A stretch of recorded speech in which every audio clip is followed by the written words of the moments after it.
les militants du RHDP sympathisants ne font pas attention à eux, et beaucoup vont tomber dans l'émotion. Voilà, beaucoup vont tomber dans l'émotion, ils vont profiter aussi pour venir semer la zizanie. Voilà, des gens qui ont tout tenté. Ils ont tenté de faire mélanger le Nord, Djoula Sénoufo.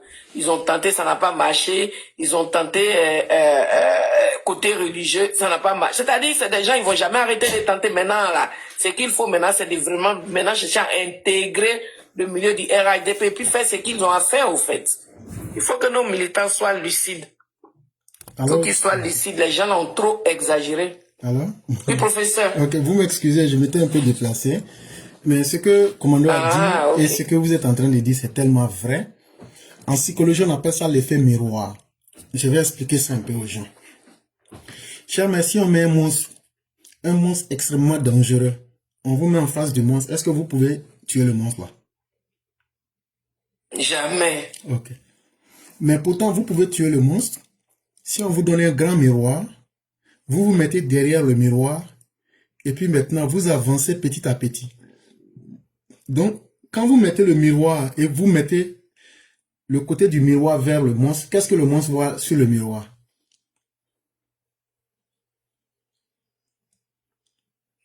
Il va se voir lui-même. Justement. Et donc, comme il se voit lui-même, il va négliger le fait que celui qui tient le miroir est en train d'avancer vers lui. Or, pour pouvoir avoir le monstre, pour pouvoir le piquer avec une flèche, plus tu es proche de lui, plus tu peux bien le piquer. Donc, quand tu avances avec le miroir et que le monstre se voit lui-même dans le miroir, il néglige les stratégies que toi tu as pour venir vers lui. Et au moment où tu arrives vers lui là, lui il est en train de se contempler là, tu lui piques le couteau au bon endroit, tu as réussi ton combat. En psychologie, c'est ce qu'on appelle l'effet miroir. C'est que les soroïstes veulent vous faire là. C'est l'exemple que je vous ai donné. Pour dire que, comme Commando a dit là, nous tous on a lu les livres. Maintenant, vous, nos parents qui ne comprenez pas beaucoup de choses là, nous là, la seule responsabilité qui est entre nos mains, c'est de vous expliquer les choses. Si vous voulez, vous prenez. Si vous pensez que ce n'est pas bien, vous laissez. Mais une chose est évidente. Soro là, il a tenté en 2019, n'a pas réussi coup d'État. Avant 2019, en 2017, il a fait mutinerie, ça n'a pas marché. Après ça, il a fait 2020. Tout ce qu'il pouvait faire, il a fait, ça n'a pas marché. Après, il a fait tous les rapprochements politiques possibles. Il a utilisé tout ce qu'il pouvait utiliser, ça n'a pas marché. Après, il a utilisé la carte des cyberactivistes pour saboter. Il a dit dans ses propos, en 2019, que si c'est avec la communication là que lui va abattre le régime Ouattara. Il l'a aussi dit. Et il n'a pas manqué. En communication, là, tout est bon à prendre. Que ce soit la délation, que ce soit n'importe quoi, c'est bon. Tant que tu peux faire mal à l'ennemi. Il a essayé tout ça ça a échoué. Aujourd'hui, la seule carte qui reste là, c'est de faire le mort pour se rapprocher du tombeau. Il fait comme s'il est faible et qu'il ne peut plus rien. Et il est tellement, selon lui, malin dans sa stratégie. C'est qui il envoie d'abord. Il ne va pas vers Ouattara, mais il va vers les militants. Et qu'est-ce qu'ils font? Ils utilisent vos plateformes de communication. C'est ce qu'ils utilisent. Mais vous-même, vous ne le savez pas. C'est ce qu'on appelle l'effet miroir. Ils utilisent vos plateformes de communication RHDP. Vous leur permettez de venir communiquer parce que vous les sous-estimez. Ces petites mains-là, ils savent aujourd'hui qu'il y a beaucoup de jeunes qui écoutent les TikTok. Et là, ils veulent faire passer d'abord leur message à ces jeunes-là. Pour essayer de montrer que c'est vous, les gens du RDR, RHDP, les méchants. Et donc, quand ils vont arriver à projeter ça, ils vont dire, mais même c'est sur leur plateforme, on leur explique ça toujours. Et quand ils vont bien réussir ça, ils savent aujourd'hui le lien qui est entre la réalité et les médias sociaux. Ce serait facile pour eux de faire passer le message. Parce que ils vont non seulement faire exister Soro, mais son message sera entendu à l'intérieur du RHDP. C'est la première phase. La deuxième phase, une fois que cela sera réussi, ils vont passer maintenant à la deuxième phase. La deuxième phase maintenant va consister maintenant à s'incruster et à trouver des nouveaux éléments dans le RHDP. Maintenant, ils vont chercher à créer des petites cellules de communication, des petites cellules de soutien. Ils vont arriver à faire tout ça, ils vont mettre en place. Et la troisième phase, ça sera aux alentours de 2028-2029. Ils vont commencer, parce que ce qui les arrange dans cette carte, ils se disent que Ouattara ne sera pas là. Et c'est sur ce carnaval-là qu'il joue. Il dit à partir du moment où le président Ouattara n'est plus là, lui, il ne voit pas qui peut l'empêcher. Or, il a besoin d'une machine politique. Souvenez-vous, il y a 2-3 jours, je vous parlais que ce qui lui manque là, c'est une machine politique. Le GPS en lui-même ne représente rien. Mais s'ils arrivent à incruster le RHDP, ça leur donne de la crédibilité.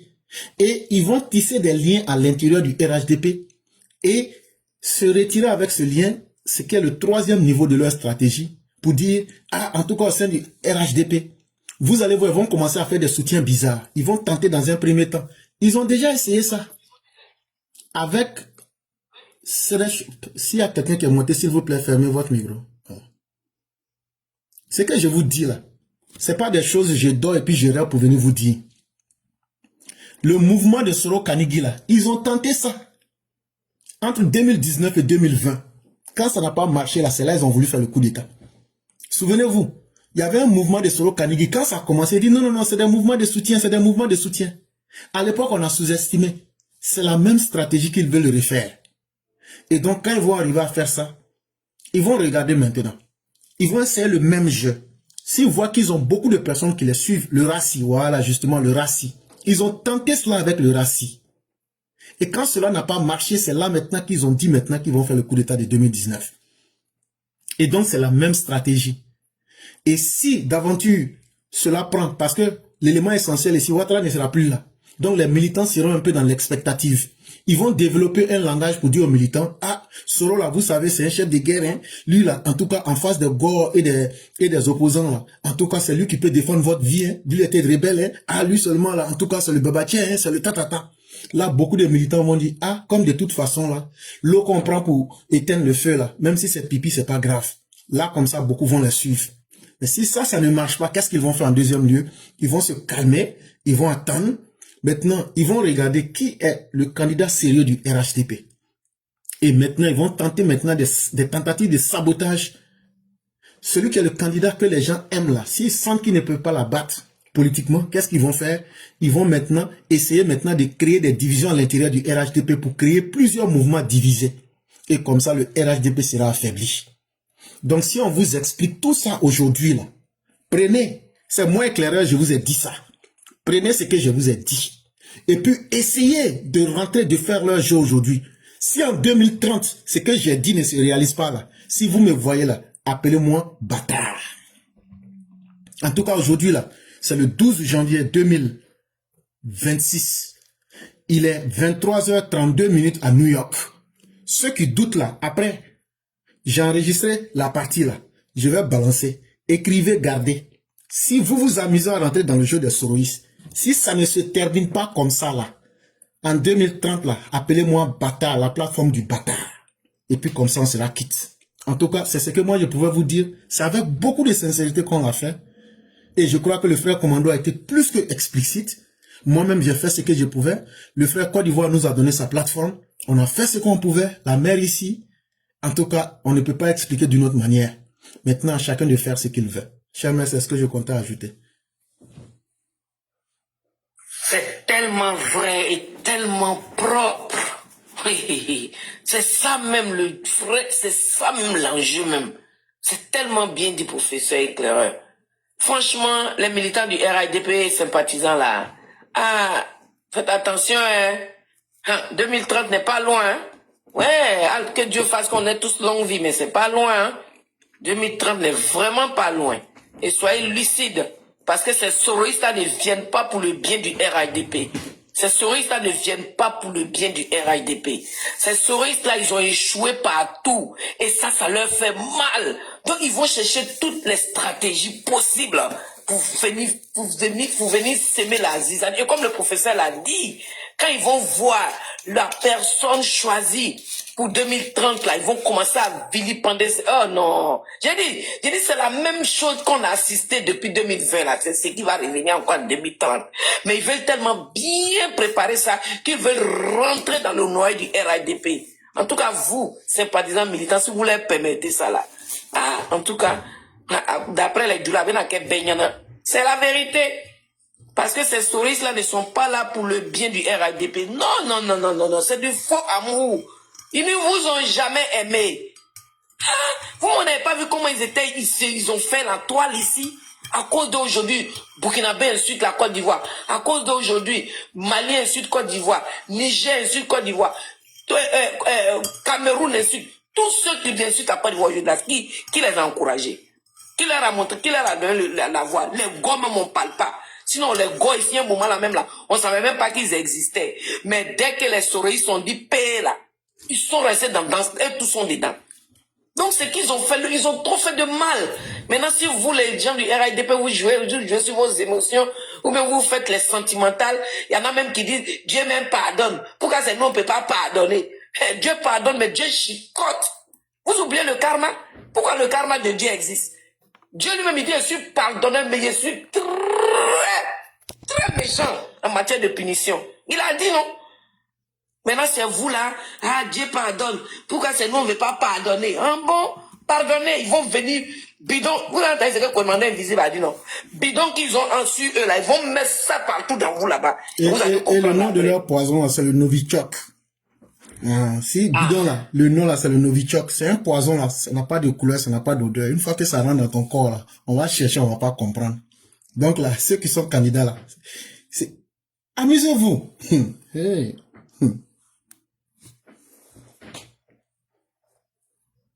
C'est la vérité, les militants du RADP, ils ne font pas attention. Commandant, mais vous avez dit quelque chose tout à l'heure à propos du roi de Maroc. Là. Moi, mais quand il regarde moi du roi de Maroc là, en train de finir ses pieds là, est-ce que même on lui a pas, hein? Ah, c'est Dieu seul qui sait ça. Donc là, je vais m'arrêter. En tout cas, vous les militants du RADP là, amusez-vous seulement. Amusez-vous à vous accoquiner pour dire, ils demandent pardon. Ils ont fait comme ça, ils demandent pardon. Et quand quelqu'un te cherche, et puis la personne voit qu'il peut pas t'atteindre là, pour mieux t'atteindre, la personne devient ton ami. Il s'approche bien de toi. Vous allez voir ici, 2030, ils vont commencer à vous gaiser ici sur la toile. Ceux-là, ils vont jamais changer. Depuis Soro a dit, même si je suis seul dans mon combat, je le mènerai là. J'ai dit, moi, j'ai tout compris. Il dit, non, ceux-là, c'est pas la peine. Vous pensez que quoi? Ils ont tout essayé, ils ont échoué. Ils sont en train de chercher la bonne stratégie maintenant pour vous atteindre. Et vous, maintenant, vous jouez sur les émotions. Ah, comme ça, continuez. Quand vous allez commencer à maigrir sur vos pieds ici, un à un là, vous allez comprendre, tcho. Vraiment, merci, professeur. Merci, vraiment, commandant invisible. Candidat du RHDP, donc ne soyons pas dupes. Ce rapprochement-là, c'est une stratégie. Ceux-là, ils ont lu beaucoup de livres. Ils savent comment manipuler les masses. Et comme il n'y a pas que eux qui ont lu les livres, nous allons leur faire comprendre que c'est de cette même façon-là que le bloc occidental mené par les États-Unis sont venus à bout du bloc communiste, notamment Boris Eltsine. La meilleure façon des Américains pour fissurer le bloc de l'Est, c'était de faire taire la guerre froide et de faire ami avec les communistes, notamment la Russie, l'URSS à l'époque. Et c'est comme ça, petit à petit, que les Américains ont réussi à casser même le KGB, à fissurer quasiment le bloc communiste, à faire des anciens pays satellites de l'Europe de l'Est des pays qui sont proches du bloc occidental. Et c'est seulement le retour de Poutine qui rêvait d'une grande Russie de nouveau, qui a fait que nous sommes aujourd'hui repartis dans une configuration, d'après les deux guerres, c'est la configuration Est-Ouest. Donc le rapprochement que les souris veulent nous présenter aujourd'hui, veulent nous proposer, c'est un rapprochement politique, stratégique, qui vise à infiltrer la maison, à infiltrer le RAGP de l'intérieur, et petit à petit à se faire des sortes de partisans à l'intérieur de la maison, a formé des petits sous-partis à l'intérieur du RAGP, et pour le moment venu, tous ces petits sous-partis-là, proches de Soro, proches tantôt de Amiral Blindé, proches tantôt de Sidiki Konaté, tout cela qu'on va intégrer aujourd'hui en 2030, ils vont sortir pondre une déclaration ou des déclarations pour choisir un candidat qui est Soro Guillaume. Pourtant, on leur a ouvert la porte, pourtant ils sont rentrés. Donc, comme on le dit, c'est cette stratégie-là que moi je vois, et justement, ils sont capables. Parce que si la Grande Russie a pu perdre pied par cette stratégie, il n'y a pas de raison que Soro, qui se trouve aujourd'hui au sein de l'AES, qui s'inspire de la stratégie de Poutine, ne puisse pas adopter aujourd'hui cette stratégie et donner donc ce mot d'ordre en guillemets à ses suiveurs afin de paraître sur le panel pour demander pardon, mais dans le fond, de préparer le lit pour 2030. Même des gens comme Kone Teifou à Bobo, je n'ai pas confiance, parce que, comme on dit, le lion, la panthère, le tigre, le guépard, c'est seulement sur une image qu'on voit qu'ils sont différents, à travers certains qui ont les poils longs et d'autres qui ont les poils courts. Sinon, tous sont des félins et en réalité, ce sont des carnivores qui mangent l'être humain. Donc les soroïstes, que ce soit ceux qui demandent pardon aujourd'hui, ceux qui sont au sein de l'AIS, ceux qui font semblant d'être avec les RAGP, ils ont en commun leur adophobie. Ils ont en commun leur ouattaraphobie. Ils ont en commun la haine d'Alassane et pire même la haine des gens du Nord. Et ça ne va pas changer en eux aujourd'hui. Ça ne pourra pas changer en eux en 4 ans. Si on parle de 2026 à 2030. Ils resteront tels qu'ils sont parce qu'ils ont juré de faire mordre la poussière à Alassane. Les propos de Soro même sont encore là, qui résonnent dans nos têtes, dans nos oreilles. Donc, leur rapprochement fait partie juste d'une stratégie. Et cette stratégie-là, comme je l'ai expliqué tantôt, il y a Gbagbo aussi qui a expérimenté la même stratégie avec Robert Gueye pendant la transition militaire. Gbagbo, il a compris. Et Gbagbo a approché la transition militaire. Il a fait ami avec Gueye Robert. Et à la fin, Gbagbo avait réussi à retourner Mathias Doué, avait réussi à retourner Djekanou Saint-Cyr, Gbagbo avait réussi à retourner Moissi Grena, il avait réussi à retourner Sama Henri César, Zouan Honoré et Bokayapi. Pourtant ceux-là, au même titre que Palinfo et Aboulaye, étaient des membres du CNSP. Mais dans sa stratégie de fragiliser le CNSP, il a fait ami avec Gueye. Il a assisté même au Conseil des ministres. Et en fin de compte, il a retourné tous ceux-là contre Palinfo, contre Aboulaye. Il a retenu Gueye contre le RDR et contre Alassane. Et on a vu les dégâts que cela a causé. Donc, l'histoire est une répétition. Soro, aujourd'hui, j'ai le fort sentiment qu'il est en train de s'inspirer, qu'il veut s'inspirer, que les gens qui parlent en son nom sont en train de s'inspirer de cette stratégie.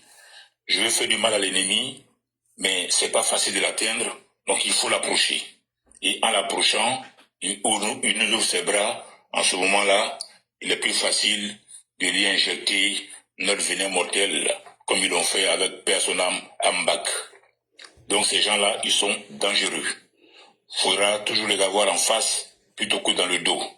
Et s'ils rentrent dans le parti, ce serait comme mettre le loup dans la bergerie. Gbagbo l'a fait avec Gueye, les Américains l'ont fait avec les Russes, Soro aujourd'hui en train de l'essayer. Parce que ce n'est pas de façon si anodine que nous citons des gens comme Parigo, comme Solo de Paris, comme la Guêpe, qui en réalité sont guinéens, qui sont derrière Soro. Parce que Soro, quand il était en France et que ces médias avaient commencé avec les autorités françaises, le point de chute que Soro visait, c'était la Guinée. C'était la Guinée. C'est le coup d'État contre Conté qui a mélangé les calculs de Soro. Parce que Soro était proche de Sassalan Guinée. Il y avait même une association de jeunes Guinéens qui avait invité Soro à une conférence en Guinée. Et il s'est rapproché petit à petit de la Guinée. Et sachant bien que Conté était plus proche de Gbagbo, parce qu'il se faisait appeler socialiste, donc Soro avait plus de chances d'être bien reçu en Guinée. Donc le coup d'État est passé par là, Et ce qui a fait que Soro, aujourd'hui, se trouve dans la US. Sinon, son premier point de chute, c'était bel et bien la Guinée. Donc, ceci dit, c'était sa base arrière, mais ce n'a pas été. Et donc, aujourd'hui, on nous parle de rapprochement et Soro et les soroïstes ou encore le PDCI. Mais si on parle de rapprochement, en troisième point, qu'est-ce qu'on fait de la justice? Parce que moi, je veux bien savoir, si on dit faut qu'il intègre le RAGP, faut qu'il se rapproche du RAGP, ou il faudra que le RAGP les accepte. Qu'est-ce qu'on fait alors de RAGP? Qu'est-ce qu'on fait alors de l'aspect judiciaire de la chose? Qu'est-ce qu'on va dire alors à Beni Kofi Enoch? Vous savez, c'est un médecin, en fait, un animal énergumène, qui avait osé dire que si notre grand-mère Adjana Bitou Sissi avait avorté, elle aurait rendu service à l'Afrique. Et celui-là, Beni Kofi Enoch, non, pardon, c'est Flan Togba qui a dit ça, un médecin, un infirmier de son état. Voilà, qui a dit que si la mère du président avait avorté, elle aurait rendu service à l'Afrique, Flan Togba. Bon, lui aujourd'hui, il est arrêté. Donc si on parle de rapprochement, bon, Flan Togba, il faut le libérer de prison. Parce que le Flan Togba qui a tenu ses propos, l'autre encore, l'autre Beni Kofi Enoch qui dans son champ de cacao a insulté le président. Tous ceux-là sont les enfants de Soro Guillaume. Ce sont les héritiers de Soro Guillaume. Flan Togba, c'est Soro Guillaume qui parle. C'est Amira Blende qui parle. C'est Eleonore Kouane qui parle. C'est Soulou de Paris qui parle. C'est la Guêpe qui parle. C'est Babo Kone qui parle.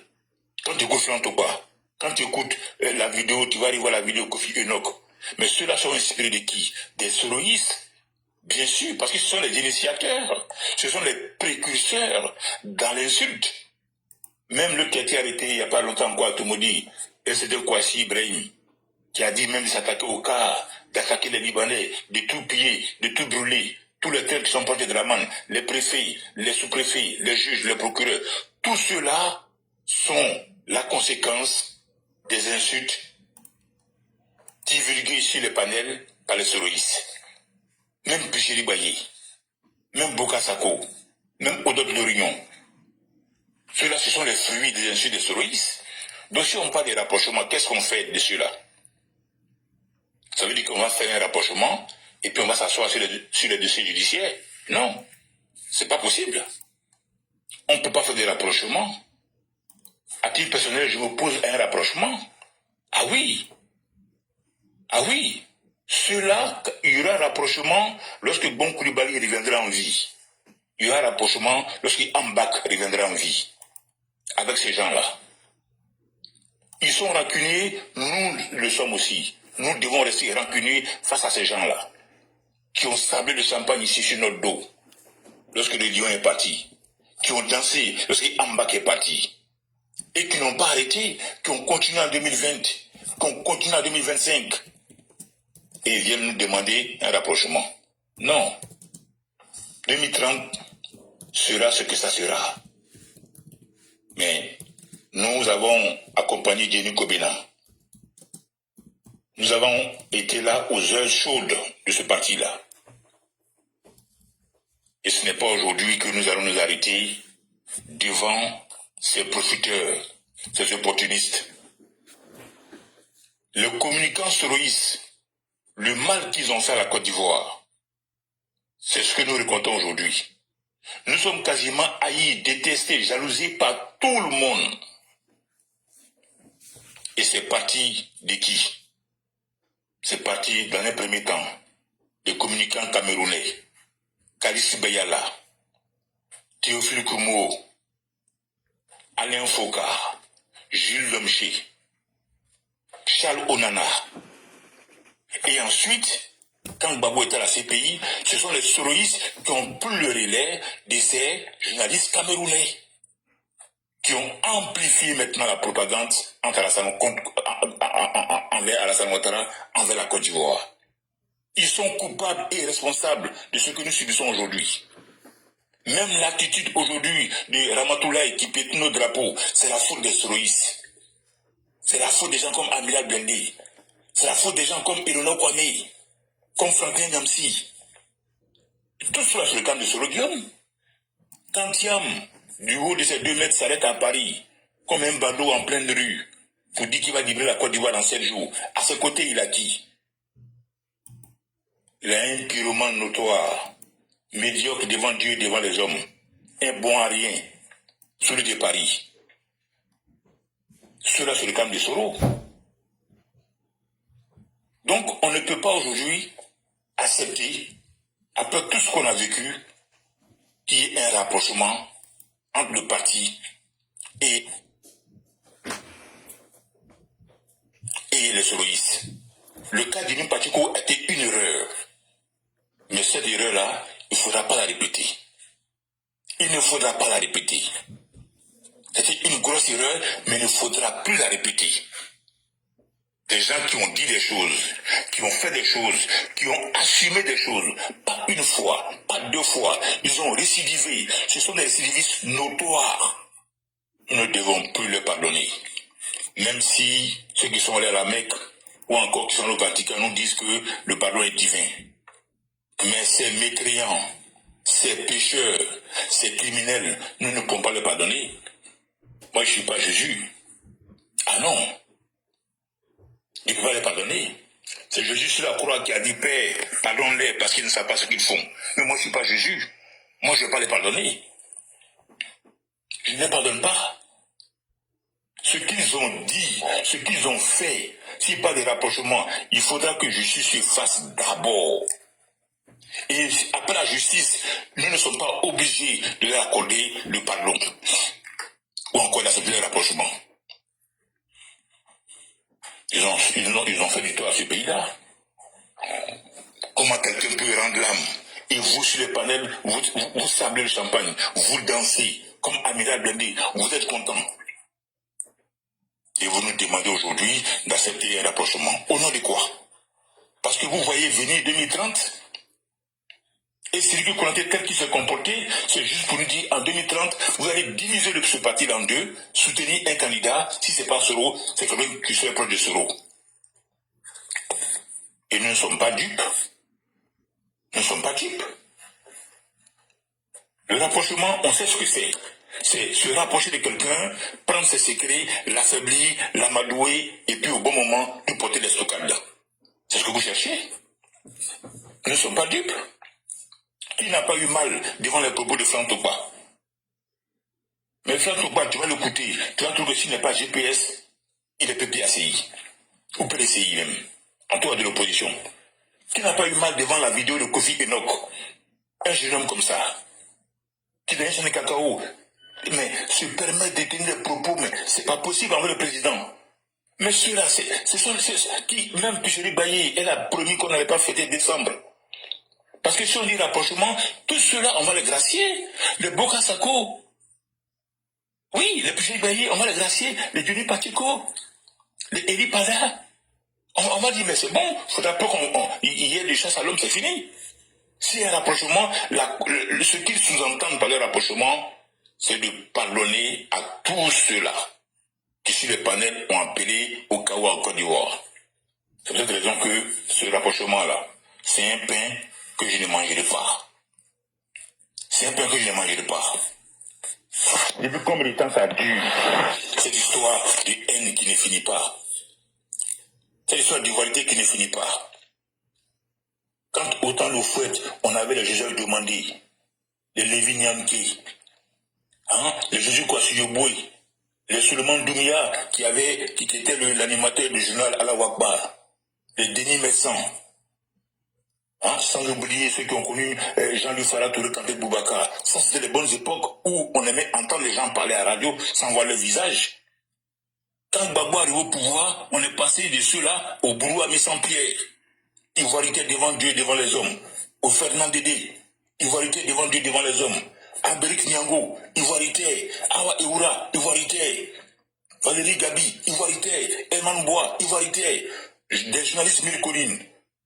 Et aujourd'hui, avec la floraison des réseaux sociaux, voici les soroïstes qui ont battu le record de tout ce qui peut être obscénité, injure. Eux, ils ont battu le record des soroïstes. Et vous voulez qu'on se rapproche, qu'on accepte un rapprochement de ceux-là? Non. Même si nous n'avons pas mangé, nous sommes rassasiés. Avec ceux-là, les soroïstes, même si nous n'avons pas mangé, nous sommes rassasiés du pain de soroguium qui reste dans l'AES. qu'il y reste. Qu'il y reste. Si ça ne lui convient pas, qu'il aille peut-être en Russie. Mais dire qu'au nom de quelqu'un parlons, on va accepter quoi que ce soit, non, c'est trop tard. C'est trop tard. Il a eu sa chance, il a voulu jouer avec nous, il a eu sa chance, il a défié le président, il a dit qu'il le ferait asseoir pour lui donner le conseil, il a autorisé une pêche comme Assata Bamba à insulter le président en disant que le président était nu, Assata Bamba. Non mais, les mots, je vais tirer mon frère en main, merci aux panélistes, mais c'est indicible quoi. C'est indicible parce que on peut pas ne pas penser à ce passé-là quoi, qui n'est pas loin encore. Si on se souvient de ce que Bédier nous a fait subir ici, du 7 décembre 93 jusqu'en 99, si on se souvient de la transition militaire, les 10 mois de Guy, si on se souvient encore des 10 ans de Gbagbo, mais pourquoi on va oublier si tôt ce que les soloistes nous ont fait subir? Pourquoi? Pourquoi? Du 7 décembre 93 jusqu'au 24 décembre 99, nous nous souvenons, mois par mois, ce que Bédier nous a fait subir.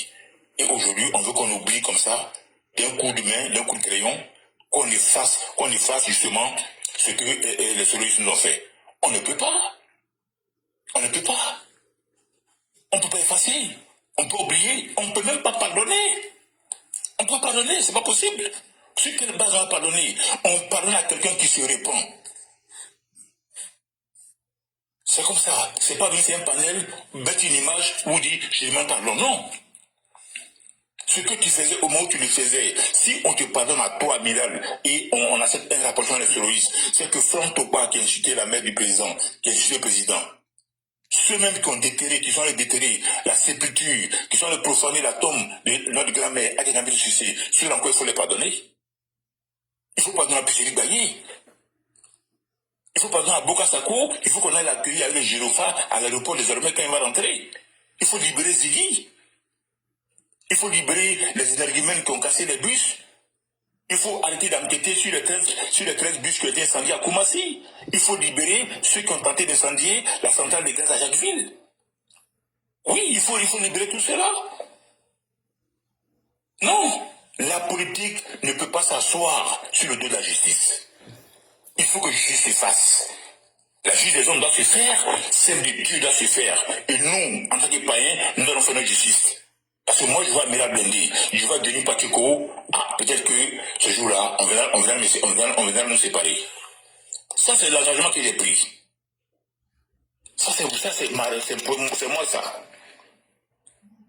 Les gens ne peuvent pas avoir joué d'un pouvoir qui n'ont pas lutté, pour lequel par eux n'ont pas lutté. Ceux qui ont amené quel combat pour le RDR. Et c'est lui aujourd'hui qui tape sa poitrine. Je suis l'ami à Soro. Il n'a pas honte de le dire, il ne se gêne pas.